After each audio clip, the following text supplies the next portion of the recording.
तो ये मेरे लाइफ की सेकंड घोस्ट इनकाउंटर वाली कहानी है। अगर आप लोगों ने फर्स्ट पार्ट नहीं देखा तो ऊपर आई बटन पे क्लिक कर लेना या फिर पिन कमेंट में लिंक होगा। तो बाकी कहानी में आगे बढ़ते हैं, क्योंकि ये मेरे लाइफ की सेकंड सबसे ज्यादा हॉरिफिक मोमेंट था जो मैं अभी शेयर करने वाली हूँ इस वीडियो के थ्रू। तो बेटर एक्सपीरियंस के लिए हेडफोन यूज कर सकते हो। बाकी कहानी में आगे बढ़ते हैं। तो ये कहानी शुरू होती है 2022 और 23 के टाइम पे, मतलब ज़्यादा पुरानी कहानी नहीं है, ऑलमोस्ट रिसेंटली ही हुआ ये घटना। तो मेरी एक्सपीरियंस शेयर करने से पहले मैं ये समझा देती हूँ कि ये घटना हुआ कहाँ पे था और क्यों हुआ था। मतलब पहले आप लोगों को सिनेरियो समझा देती हूँ। तो इस घटना का जो मेन दोषी था वो मेरे मामा थे। मेरे मामा की वजह से ही काइंड ऑफ ये सब कुछ हुआ था। तो अभी आप लोगों को समझ नहीं आ रहा होगा तो मैं अच्छे से एक्सप्लेन करती हूँ। तो बात यहाँ पे ये है कि मेरे जो मामा थे उसने शादी किया था एक औरत के साथ, मतलब ऑब्वियसली औरत के साथ ही करेगी, बट यहाँ पे बात होती है कि शादी करने के बाद उस औरत को जो बहुत सारी बीमारियां हो गई थी। अब किसी को ये नहीं पता था कि ये बीमारियां उसको पहले से थी या फिर शादी करने के बाद हुई थी। और शादी करने के बाद एक बच्चा भी हुआ था, उसके बारे में आगे बात करेंगे। तो उसकी जो बीमारी हुई थी काइंड ऑफ उसका जो है लिवर आधा फूल गया था, मतलब चर्बी जम गई थी लिवर में। फिर उसका ब्रेन में कैंसर या फिर ट्यूमर वगैरह हो गया था। फिर उसके एक किडनी प्रॉपर खराब हो गया था, मतलब समहाउ वो सरवाइव कर रही थी। उसके बॉडी में बहुत सारे रोग थे लेकिन फिर भी वो सरवाइव कर रही थी समहाउ, मुझे नहीं पता। और लास्ट में जाके हम लोगों को जब तक इसके बारे में पता चलता है तब तक उसका जो है देहांत हो जाता है, मतलब वो मर जाती है, सरवाइव नहीं कर पाती। और ये अराउंड 2021 या 22 के टाइम पे होता है। और उसके होने के बाद असली कहानी शुरू होती है यहाँ से। तो मेरे जो छोटे मामी थे उनका गुजरने के बाद मेरा जो मामा था वो बहुत ज्यादा सैड हो गया था और बाकी उनका सब कुछ क्रियाक्रम कंप्लीट हो गया था। और उसके बाद मामा जो है उसी घर में रहने लगते हैं जहाँ पे मामी और वो एक साथ रहते थे। लेकिन जब कोई अपना चला जाता है तो बहुत ज्यादा खाली खालीपन महसूस होता है, वो आप लोगों को भी पता है। तो मेरे मामा को भी बहुत ज्यादा खाली खालीपन महसूस हो रहा था। तो वो जो अपने घर के अंदर सो रहे थे एक रात को, मतलब उनको गुजर जाके ये कुछ 1-2 महीना हो गया समथिंग। और सोते सोते जो है वो मतलब अचानक से जग जाते हैं। उनको नहीं पता क्या रीजन था, जस्ट उनकी आंख खुल जाती है। और खुलने के बाद वो कॉर्नर पे एक जगह पे कुछ ऐसा देखते हैं जो देख के उनको बहुत ज्यादा डर लगता है। अब मुझे नहीं पता कि वो उनका वहम था या फिर सच था, क्योंकि वो कॉर्नर पे जो है एक काली सी परछाई देखते हैं जो बहुत हद तक एक ह्यूमन फिगर को रिप्रेजेंट कर रही थी। अब मुझे नहीं पता कि वो मामी का ही फिगर था अगर भूत हुआ भी तो, या फिर कोई और का था। वो दिखने में बहुत ज्यादा डरावना लग रहा था। मतलब समहाउ सोचो कि आप लोग सो रहे हो एक रूम में जहाँ पे अंधेरा ही अंधेरा है और रैंडमली आप जो है रात के 1-2 बजे आँख खोल देते हो और वो भी नहीं पता कि क्या रीजन से आँख खोली है। लेकिन खोलने के बाद कॉर्नर पे कुछ अगर ऐसा दृश्य देखोगे तो क्या हाल होगा। और इसके बाद मामा को इतना डर लगता है, वो बहुत जोर से चीख मारते हैं और चीख मारने के बाद सीधा बेहोश हो जाते हैं। और उसके बाद जो उनके घर के साइड में जो मतलब उनके मम्मी पापा सो रहे थे, तो वो दोनों दौड़ दौड़ के आके देखते हैं कि क्या हुआ है यहाँ पे, क्या प्रॉब्लम हुई है, मतलब क्या दिक्कत हो रही है। तो ये सब कुछ देखते हैं कि मेरे मामा जो बहुत ज्यादा शॉक है, मतलब एकदम बेहोश होकर पड़े हो, उनके मुंह से जो है झाग वगैरह निकल रहा है, उनकी बॉडी बहुत जोर जोर से हिल रही है। तो उनके मम्मी पापा जो है सीधा उतने रात को एम्बुलेंस को कॉल करते हैं और मेरे मामा को जो है सीधा हॉस्पिटल लेके चले जाते हैं। और हॉस्पिटल में जाके एडमिट करवा दिया जाता है, जहाँ पे 1-2 दिन तक वो तो सिर्फ बिस्तर पे ही पड़े हुए थे, कुछ बात नहीं कर पा रहे थे। फिर समहाउ जो वो 3-4 दिन बाद नॉर्मली रिकवर हो गए थे। लेकिन उसके बाद मेरे मामा को इतना डर लगता है उस रूम में अकेला सोने में कि वो रूम को जो पूरा ही बंद कर देते हैं, मतलब उसके अंदर घुसते ही नहीं है। जहाँ पे मामी और मामा एक साथ रहते थे, जो कपल का रूम था उन दोनों का, तो उधर वो रहना ही बंद कर देते। उसकी जगह मतलब मेरे जो नानी का घर था वो बहुत बड़ा घर था, मतलब ऐसा छोटा मोटा घर मत समझो। यही कुछ एक ही घर के अंदर 1-2-3 टोटल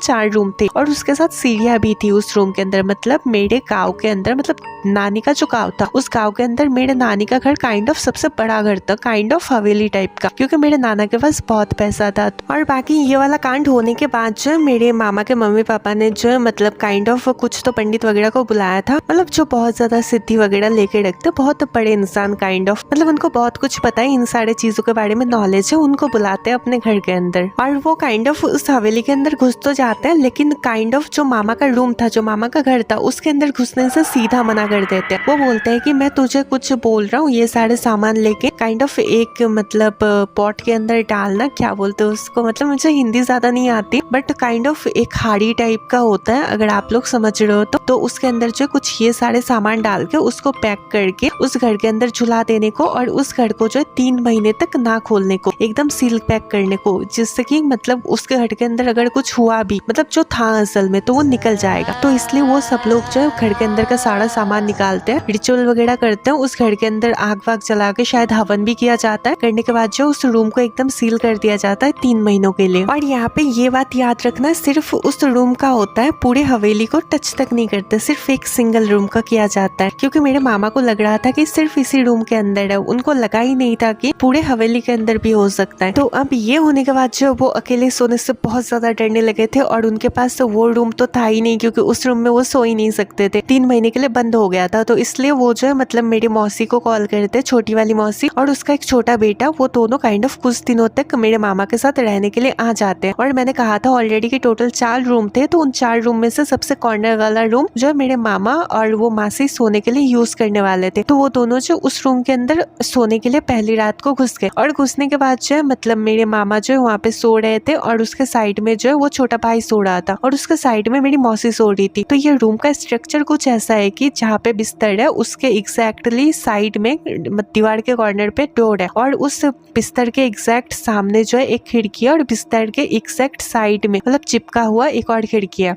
तो वो लोग सोने से पहले क्या करते हैं, दरवाजा और वो दोनों खिड़की प्रॉपर्ली ब्लॉक करके सो जाते हैं। और वो लोग जो लाइट जला के ही सोते क्योंकि उनको डर लग रहा था, क्योंकि मेरे मामा ने वो सब कुछ देखा था। तो वो लोग भी काइंड ऑफ इन सारे सुपरनैचुरल चीजों में यकीन करते हैं। तो पहले ये समझ लो कि वो लोग छोटे रूम में ही क्यों सोना चाहते थे, कि क्योंकि बाकी तो और 2 रूम एक्स्ट्रा थे, लेकिन फिर भी छोटे रूम में इसलिए सो रहे थे क्योंकि उस वाले रूम के अंदर भगवान की फोटोज वगैरह टंगी हुई थी। वो लोग काइंड ऑफ वहाँ पे पूजा वगैरह देते थे उस रूम के अंदर। ऐसा नहीं कि उनके पास मंदिर नहीं थी, मतलब मंदिर बन रही थी, लेकिन फिलहाल के लिए टेम्परेरी वो लोग जो है उस रूम को एज ए मंदिर की तरह ही यूज करते थे, लेकिन वहाँ पे इंसान रह सकते हैं। तो इसलिए वो लोग जो उस साइड सोने के लिए मान गए। और वो जो मंदिर काइंड ऑफ था, मतलब जो फोटोज वगैरह थे भगवान के, उसके एग्जैक्टली ऊपर जो है वो खिड़की थी, जिस खिड़की को खोलने पे सीधा बड़े बड़े खेत वगैरह दिखते हैं दूर में, और मतलब दूर दूर तक मतलब सिर्फ खेत ही दिखते हैं उस खिड़की को खोलने से। तो अभी वो लोग जो है सोने के लिए यही कुछ रात के 10 बजे घुस गए और तीनों के तीनों जो है एकदम बिस्तर पे लेट गए और लेट के जो है सोने लग गए। अभी मामा के हिसाब से जो है वो रात के यही कुछ 12-1 बज रहे होंगे। तो उस टाइम पे वो जस्ट सो रहे थे मस्त अपना, मतलब अपने में ही सो रहे हैं। और फिर रात के जो है 12-1 बज गए थे और 12-1 बजे मेरे मामा को फील होता है कि उनके सर के ऊपर कोई तो हाथ फेर रहा है, मतलब उनके बालों को सहला रहा है, उनके बालों के साथ खेल रहा है। तो उनको लगा कि प्रोबेबली मौसी ने जो है उनके सर के साइड में कहीं पे मोबाइल रख दिया होगा, क्योंकि हर रात को सोने से पहले वो जो मोबाइल पे अपने पति से बात कर लेते, क्योंकि उनको भी डर वगैरह लगता है इसलिए। तो वो फोन ढूंढने के लिए मतलब वो जो है उनके सर के साइड में हाथ रख रहे, ऐसा मामा को लगा पहले। लेकिन 3-4 मिनट तक जब वो हाथ नहीं हटा तो तब जाके मामा को शक होने लगा कि इतना टाइम थोड़ी ना लगता है कि मोबाइल ढूंढने में। तो फिर वो जो अपनी आंखें खोलते हैं धीरे से, फिर उनके सामने जो है मेरा जो छोटा भाई सेंटर में सो रहा था वो दिख रहा था और उसके साइड में ही था मौसी जो सो रही थी एकदम, मतलब हाथ पैर जो मौसी के पास ही थे, वो जगी हुई बिल्कुल नहीं थी। फिर मामा को शक होता है कि तो मेरे सर पे कौन हाथ डाल रहा है। और फिर जब भी मामा जो है अपना सर घुमाते देखने के लिए कि किसने उनके सर पे हाथ रखा है,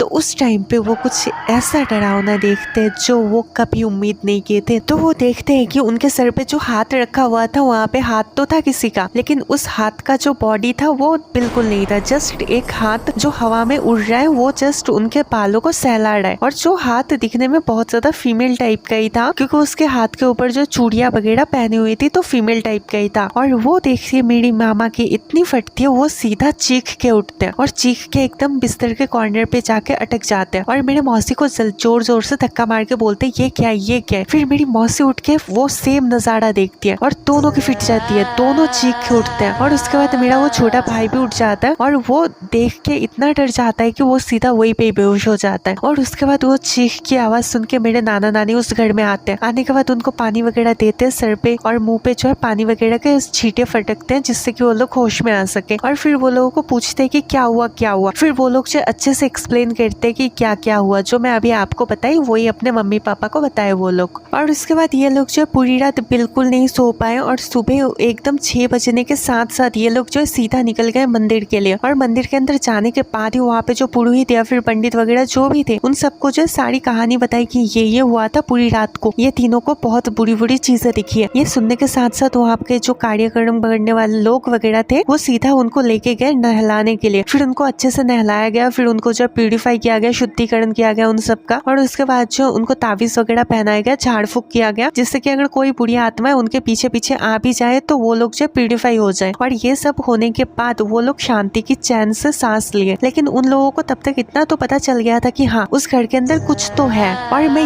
ये जो कहानी बता रही हूँ, मतलब ये वाला जो पार्ट मेरे मामा के साथ क्या क्या हुआ था, ये वाला पार्ट जो 2020 का है, 2023-24 का पार्ट में मैं हूँ, जो मैं अभी बताने वाली हूँ कि इसके बाद क्या हुआ था। लेकिन उससे पहले ये कांड होने के यही कुछ 1 साल बाद ही मेरे मामा जो शादी कर लेते हैं और उसके बाद जो मेरे नाना जी हार्ट अटैक से चल बसते हैं। उनकी अलग कहानी है, वो हम बाद में पता करेंगे। लेकिन अभी बात कर लेते हैं मेरे नाना जी के चल बसने के साथ मेरे साथ क्या हुआ था। मतलब ये पार्ट तो हो गया, लेकिन इसके बाद मेरे साथ क्या हुआ जो मैं स्टार्टिंग में बताई थी 2022-23 में मेरे साथ कुछ हॉन्टेड एक्सपीरियंस हुआ था। तो वो शुरू होता है 2023 के टाइम पे। वहाँ पे काइंड ऑफ कुछ मेला वगैरह लगा था, 23 या 24 ही था। और वो मेला जो हर साल लगता है, एक टाइप से मेला ही बोल सकते हो उसको। तो नानी जी ने मुझे बोला था कि मेले के एक दिन पहले आ जाना, लेकिन उस दिन जो है मुझे मेरे स्कूल का प्रोजेक्ट जमा देना था, तो इसलिए मैं जो है नहीं आ पाई थी। उसके नेक्स्ट डे आई थी और आते आते मुझे शाम हो गई थी, क्योंकि उस दिन भी प्रोजेक्ट जमा देना था और उसी दिन ही मेला था। तो मैं प्रोजेक्ट जमा देने के साथ साथ जो ये कुछ 4-5 बज गए थे, तो मैं जो है किसी तरह बस पकड़ के निकल गई थी मेरे गाँव के लिए।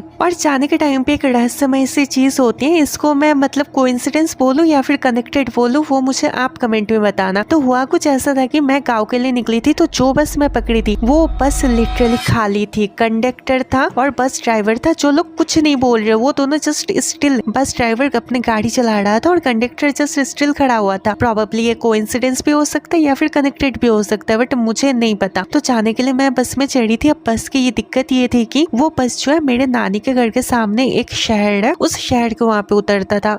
मेरी नानी की जो जगह थी वो काइंड ऑफ गाँव में ही थी, लेकिन गाँव के थोड़ा सा दूर एक बाजार पड़ता था। तो उस बाजार के ऊपर वो बस को थमाया था और उधर से जो है मुझे चल के नानी के घर तक जाना था। और उस बाजार से जो है मेरे नानी का घर ऑलमोस्ट 2 किलोमीटर दूर पड़ता था। मतलब 2 किलोमीटर कम नहीं होते अगर तुम चल के जा रहे हो। और उसके ऊपर जिस रास्ते से मुझे जाना था वो पक्का रास्ता बिल्कुल नहीं था, एकदम कच्चा सा एक पतला सा गली वाला रोड था। वो भी दोनों साइड सिर्फ खेत और खेत है और बीच में से एक पतला सा रोड जाता है, रोड भी नहीं बोल सकते, काइंड ऑफ गली। और बीच में एक बहुत बड़ा जो है पेड़ गिरता था, बरगद का पेड़। और उस बरगद के पेड़ के नीचे जो एक टूटा फूटा मंदिर था, वो भी काली माँ का। और ऐसा नहीं कि वहाँ पे पूजा वगैरह नहीं होता था, हर साल एक बार अमावस की रात को जो वहाँ पे भी पूजा होता था उस काली माँ का। तो उस रोड के वहाँ से जो है मुझे अकेला अकेला जाना था। और गाँव के वहाँ पे सीन ये है कि मैं आपको पहले ही बताई हूँ, एक बार जो रात हो जाती है तो गाड़ी वगैरह चलना बंद हो जाता है। और मैं जिस रोड से जा रही थी वो वाला रोड जो था वो सुनसान ही रहता था, क्योंकि वहाँ से कोई नहीं जाता था एक बार रात होने के बाद। और मुझे उस बरगद के पेड़ के नीचे से जो अकेला निकलना था। तो अकेला जाने के टाइम पे बहुत सारी अजीबोगरीब आवाज आने लगती है। मतलब जब मैं बरगद के पेड़ के जो छाव होते हैं उसके अंदर एंटर करती हूँ, तो जाने के साथ साथ जो एक अजीब सा ठंडी सी हवा गुजरती है मेरे पूरी बॉडी से, जो इतनी ठंडी थी कि मेरी पूरी बॉडी हिला के रख देती है। और मेरे नजदीक जो घर था, मतलब मेरे सबसे नजदीक जो घर था, वो घर भी मेरे से कम आधा किलोमीटर दूर था। मतलब अगर गलती से मेरे साथ कुछ हो भी जाता तो चीखने के बाद कोई आता ही नहीं मेरे पास। तो मेरे उस ठंडे हवा को जाने के बाद मेरी इतनी फटती है, मैं इतनी जोर से भागती हूँ वहां से, इतनी जोर से भागती हूँ। मतलब ठंडी हवा की बात करके मुझे रियलिटी में घूसबम्स आ गए सीरियसली। तो इतनी जोर से भागती हूँ कि सीधा मतलब मुझे पता ही नहीं चलता कि मैं कब नानी के घर पहुंच गई। बट हाँ, वो बहुत ज्यादा टेरिफाइंग था। तो मैं नानी के घर पे पहुंचने के बाद जो है वहाँ पे रेस्ट करना शुरू कर देती हूँ। उसके बाद मुझे जो मेले के लिए निकलना था। फिर मैं जो उस मेरे कजन ब्रदर के साथ जो मेले में घूमने गई और फिर मेला वगैरह बहुत अच्छे से गुजरा था। मतलब इतना कुछ बुरा नहीं था, मतलब मस्त, मेले में कोई दिक्कत नहीं हुई। और मेला कंप्लीट करने के बाद मतलब ऑलमोस्ट रात के 11 समथिंग बज गए थे। 11 बजने के बाद मैं जो अपने घर के अंदर आ जाती हूँ, मेरे नहीं मतलब मेरे नानी के घर के अंदर। तो अभी हो रहा था सोने का टाइम। और उसके बाद सोचो कि मैंने कौन सा रूम चूज किया होगा सोने के लिए। ऑब्वियसली जिस रूम में वो सब कांड हुआ था मेरे मामा और मौसी के साथ, मैं उसी रूम में सोने चली गई। सीरियसली, मतलब मैं मजाक नहीं कर रही, मतलब मैं उधर सोने के लिए चली गई। सीरियसली मैं चली गई। और जाने के बाद जो है काइंड ऑफ मैं सीधा दरवाजा बंद करती। और उतना भी ठंडी का टाइम नहीं था, मतलब घर के बाहर निकलो तो बहुत ठंडी, और घर का दरवाजा बंद कर तो जो पक्का रूम था तो पूरा गर्म हो जाता था। तो फैन चला के जो चद्दर ओढ़ के लेटना पड़ता था। तो वहाँ पे मैं घुसने के साथ साथ जो मूवल देखना स्टार्ट कर देती हूँ और देखते देखते मेरे को जो यही कुछ रात के 12-1 बज जाते हैं। फिर मैं जो अपने एक फ्रेंड को कॉल करके उसको पूरा दिन का हाल बताती हूँ और फिर मुझे जो है बात करते करते प्यास लग जाती है। अब पहले आप लोग जो पूरे हवेली को समझ लो कि वो काइंड ऑफ कैसे टाइप का घर या फिर हवेली था। तो यहाँ पे टोटल 3 रूम जो है लेफ्ट साइड में थे और कॉर्नर पे जो रूम था मतलब लेफ्ट मतलब राइट साइड करके मेरा रूम था, मेरा दरवाजा था और दरवाजे के एग्जैक्टली लेफ्ट साइड में 3 दरवाजे थे और वो तीनों दरवाजे से जो है 3 रूम था और रूम के एंड में मतलब तीनों रूम के एंड में जो है उस लास्ट रूम के राइट कॉर्नर पे जो था सीढ़ियाँ था जो ऊपर जाने के लिए मतलब छत पे चढ़ने के लिए, और वहाँ पे जो है उस सीढ़ियों के ऊपर ही वो पानी का बाल्टी रखा हुआ था जिससे कि रात को अगर किसी को प्यास लगे तो वो सब लोग उस पानी को पी पाए। किसी इंडिविजुअल के रूम में नहीं रखा गया था, लेकिन उस पानी को पीने के लिए जो हम सबको जो रूम के बाहर निकल के कॉरिडोर के एंड में जाना पड़ता। और लेफ्ट साइड में तो रूम थे मैंने बता दिया, लेकिन राइट साइड में जो है ग्रिल की खिड़कियाँ थी और ग्रिल का दरवाजा था और ग्रिल का दरवाजा काइंड ऑफ लोहे का दरवाजा होता है जो हॉलो होता है। मैं फोटोज चिपका दूंगी कैसे होता है, मतलब आर पार देख सकते हो। और पूर्णिमा की रात थी तो बाहर सब कुछ दिख रहा था, जितना बड़ा मतलब काइंड ऑफ वो सामने खाली एरिया था वो सब दिख रहा था, दूर के खेत वगैरह सब दिखते थे। तो ऐसा कुछ मतलब इंटीरियर था हमारे हवेली का। तो अब मैं जो पानी पीने से पहले टाइम चेक करती हूँ, जो टाइम हो रहा था एग्जैक्टली 12:43। तो मैं मेरे फ्रेंड को बोलती हूँ कि तू इंतजार कर ले, मैं जो पानी पी के आके तेरे को अभी कॉल करती हूँ। लेकिन जब मैं कॉल पे बात कर रही थी तो मुझे पहले लगा था कि कॉरिडोर का किसी ने जो है वो लाइट ऑन किया था, क्योंकि ऊपर जो वेंटिलेशन था उससे दिख रहा था कि बाहर लाइट ऑन किया गया था। तो मैं उसको जो सीरियसली नहीं लेती, प्रोबेबली मेरे मामा नहीं तो मेरी मौसी उठी होंगी या फिर नानी उठी होंगी पानी पीने के लिए, तो इसलिए मैं जो उसको सीरियस नहीं लेती और मैं अपने दोस्त को जो म्यूट करके निकल जाती हूँ। और ये याद रखना जब मैं निकलती हूँ तब बजते हैं 12:47 समथिंग। तो फिर मैं दरवाजा खोलती हूँ और खोलने के साथ साथ बहुत जोरों से ठंडी हवा अंदर घुसती है, क्योंकि मैं पहले ही बताई थी घर के अंदर जो है मतलब रूम के अंदर बहुत गर्मी होती है, इसलिए फैन ऑन करके सोना पड़ता है, लेकिन रूम के बाहर बहुत ठंडी होती है। तो सारी ठंडी हवा एक ही बारी में रूम के अंदर घुस गई थी और घुसने के साथ साथ मेरी पूरी बॉडी के अंदर मतलब एकदम कंपन सा उठ गया था, एकदम डर लग गया था, पूरी बॉडी हिल गई थी, रोंगटे खड़े हो गए थे। तो मैं जो राइट साइड देखती हूँ मतलब पूरा एकदम दूर दूर तक खेत एकदम उजालों से भरा हुआ था, क्योंकि एकदम क्लीन था एक जगह, क्योंकि पूर्णिमा की रात थी इसलिए सब कुछ दिख रहा था। तो फिर मैं निकलने के बाद कॉरिडोर के सेंटर में जो स्विच वगैरह थे उससे मैं लाइट ऑन करती हूँ। ऑन करने के बाद मैं जो वो सीढ़ियों के पास जाती हूँ एकदम कॉरिडोर के एंड में, और जाने के बाद मैं जो पानी निकाल के पीती हूँ। और पीने के बाद मैं जो रिटर्न जाने वाली थी तो मुझे लेफ्ट साइड में मतलब